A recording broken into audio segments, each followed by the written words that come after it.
Hello guys, अस्सलाम वालेकुम। आज मैं आपके लिए न्यू स्टोरी लेकर आई हूँ। घुंघरुओं वाली परस्तार औरत। क्या हो अगर आपका सामना एक ऐसी मखलूक से हो जो ना इंसान हो ना ही कोई जानवर, बल्कि एक ऐसी मखलूक हो जिसका जिक्र करते हुए भी लोग घबराते हों। ऐसे ही एक खौफनाक मखलूक की फ़र्ज़ी कहानी है जो आज आपको सुनाने वाली हूँ। रात का तकरीबन 1 बज रहा था कि अचानक इलाके की बिजली चली गई। चारों तरफ अंधेरा फैल गया। ये इस वक्त की बात है जब लोग बिजली जाने पर मोमबत्ती या टार्च इस्तेमाल करते थे।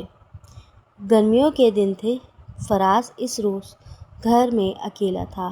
फराज के माँ बाप और उसकी बहन सब शादी की तकरीब में अपनी खाला के घर गए हुए थे और उस रात वो वहीं रुकने वाले थे। खैर, बिजली जाने के बाद मच्छरों ने फराज को बहुत तंग करना शुरू कर दिया। जुलाई का महीना था, गर्मी भी काफ़ी थी। फराज नींद से उठकर मोमबत्ती ढूंढने लगा, मगर उसे मोमबत्ती कहीं ना मिली। घर मुकम्मल अंधेरे में डूबा हुआ था। गर्मी और मच्छर से परेशान होकर फराज ने अपनी चारपाई घर के दरवाजे के बाहर गली में बिछा ली और उस पर तकिया रख कर लेट गया। इस ज़माने में चोरी चकारी इतनी आम न थी और ना ही कोई ख़ास खतरा था। फराज गली में अकेला लेटा आसमान की तरफ देख रहा था। चाँद पूरा था और बहुत खूबसूरत नज़र आ रहा था। चाँद और सितारे को देखते देखते न जाने कब फराज की गहरी नींद में चला गया, उसे खुद भी पता न चला। कुछ देर बाद अचानक घुंघरुओं की आवाज़ से उसकी आँख खुल गई। छन छन छन। पहले तो फराज ने आवाज़ पर ज़्यादा तवज्जो न दी और करवट बदल कर दोबारा सोने लगा, मगर चंद लम्हों बाद वही आवाज़ पहले से ज़्यादा वाज़ेह सुनाई देने लगी। फराज की नींद पूरी तरह से टूट गई।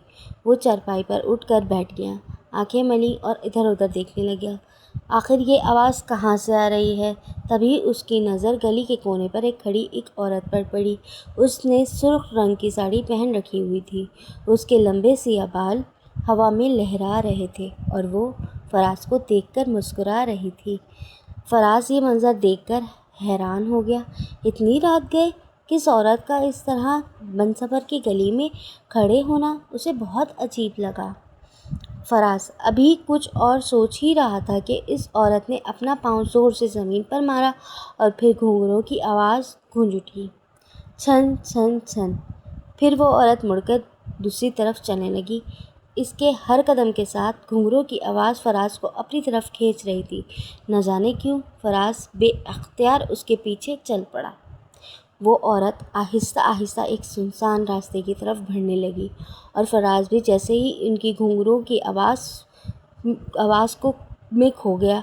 उसे कुछ समझ नहीं आ रहा था, बस वो उसके पीछे चले जा रहा था। आखिरकार वो सुनसान सड़क ख़त्म हुई और सामने एक शमशान घाट था। वो औरत के उस पर शमशान घाट अंदर जाने लगी। तभी अचानक फराज को होश आया। मैं ये कहाँ आ गया हूँ? इतनी रात को मैं शमशान घाट के बाहर खड़ा हुआ हूँ। शमशान घाट के बारे में फराज पहले ही बहुत से खौफनाक किस्से सुन चुका था। इसी लम्हे वो औरत मुड़कर दोबारा फराज को देखने लगी, हल्का सा मुस्कुराई और फिर अपना पाँव ज़मीन पे मारा। घुंघरुओं की आवाज़ जैसे ही फराज के कानों में पड़ी, वो फिर सब कुछ भूल भाल कर उसके पीछे चल पड़ा। शमशान घाट के अंदर दाखिल हो जाता कदम कदम चलते चलते वो औरत अचानक रुक गई। अब फराज बिल्कुल उसके पीछे खड़ा था। फराज धीमी आवाज़ में पूछा, तुम कौन हो? फराज के ये अल्फाज कहते ही वो औरत आहिस्ता आहिस्ता उसकी तरफ पलटी। उसे देखते ही फराज की सांस खौफ से जैसे रुक सी गई। वो औरत मुकम्मल बदल चुकी थी। उसके बाल पहले से ज़्यादा तेज़ी से हवा में लहरा रहे थे। उसकी आंखें बिल्कुल सफ़ेद हो चुकी थी। चेहरा जर्द पड़ा हुआ था, हद तक खौफनाक नज़र आ रही थी। अब वो किसी खूबसूरत औरत के बजाय एक हौलनाक मखलूक दिखाई दे रही थी। अचानक उसने फराज का बाजू मजबूती से पकड़ लिया। जैसे ही उस औरत ने फराज का बाजू पकड़ा, शदीद दर्द से फराज तड़पने लगा। वो औरत एक अजीब और नामालूम زبان میں فراز کے کان کے قریب کچھ پڑھنے لگی۔ اس کی خوفناک آواز فراز کے کانوں میں چبھی، مگر فراز اپنے جسم کو ہلا نہیں پا رہا تھا۔ اچانک اس عورت نے فراز کو زور سے دھکا دے دیا۔ فراز زمین میں جا گرا۔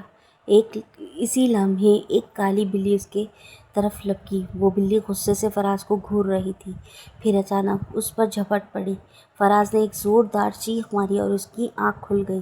یہ سب ایک خواب تھا؟ فراز ابھی بھی ان چارپائی پر لیٹا ہوا تھا، خوف کے مارے اس کی سانس رک۔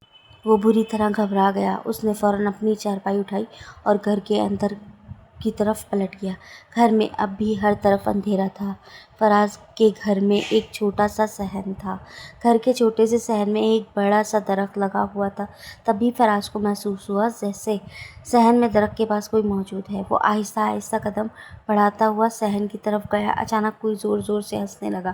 صحن کے ایک کونے سے دوسرے کونے تک دوڑا۔ فراز بری طرح سہم گیا۔ تبھی کسی نے اسے آواز دی، فراز، فراز، یہاں آؤ۔ خوف سے فراز کے جسم پر کپیں طاری ہو گئی۔ جیسے ہی وہ صحن میں پہنچا، اس کے سامنے وہی بھیانک سرخ ساڑی والی عورت کھڑی تھی۔ وہ فراز کو دیکھ کر پاگلوں کی طرح ہنسنے لگی، پھر اچانک عجیب انداز میں ناچنے لگی۔ اس کے ناچنے سے ہی گھنگرو کی آواز پورے گھر میں گونجنے لگی۔ وہ عورت اس حالت میں حد سے زیادہ خوفناک لگ رہی تھی۔ فراز کا دل خوف سے جیسے بند ہونے لگا۔ اس کی آنکھوں کے سامنے اندھیرا چھا گیا اور وہ وہیں صحن میں گر گیا اور بے ہوش ہو گیا۔ جب فراز کو ہوش آیا تو صبح کے 7 بج رہے تھے۔ وہ صحن کی زمین پہ پڑا ہوا تھا۔ وہ فوراً اٹھا اور ادھر ادھر دیکھنے لگا، مگر اب وہ خوفناک عورت وہاں موجود نہیں تھی۔ فراز کچھ سمجھ نہیں پا رہا تھا اس کے ساتھ رات کو آخر ہوا کیا تھا۔ زیادہ سوچنے کی بجائے وہ اپنی فیکٹری جانے کے لیے گھر سے نکل گیا۔ فراز ایک چھوٹی سی فیکٹری میں ملازم تھا۔ روز اس کا رات اسی شمشان گھاٹ کے پاس سے گزرنا تھا، مگر آج نہ جانے کیوں اسے اس جگہ سے گزرتے ہوئے عجیب سی گھبراہٹ محسوس ہو رہی تھی۔ وہ تیزی سے وہاں سے نکلنے ہی والا تھا کہ اچانک کسی نے پیچھے سے اسے زور سے دھکا دیا۔ فراز گر پڑا۔ اسی لمحے شمشان گھاٹ کی طرف سے ایک آواز آئی، فراز، کہاں جا رہے ہو؟ میرے پاس آؤ۔ فراز نے کانپتے ہوئے گردن اٹھا کر اوپر دیکھا۔ شمشان گھاٹ کے پاس ایک بڑے درخت پر وہی عورت الٹی لٹکی ہوئی ہے اور وہ فراز کو دیکھ کر مسکرا رہی تھی۔ یہ خوفناک عورت کون ہے اور یہ فراز کے پیچھے کیوں لگی ہوئی ہے؟ جاننے کے لیے مجھے سبسکرائب کریں تاکہ آپ کو اگلے حصے کا نوٹیفیکیشن مل جائے، اور اگر آپ کو کہانی کا اگلا حصہ چاہیے ہو تو مجھے کمنٹ ضرور کریں اور لائک اینڈ سبسکرائب ضرور کریں۔ اللہ حافظ، ملتے ہیں اپنی نیکسٹ ولاگ میں۔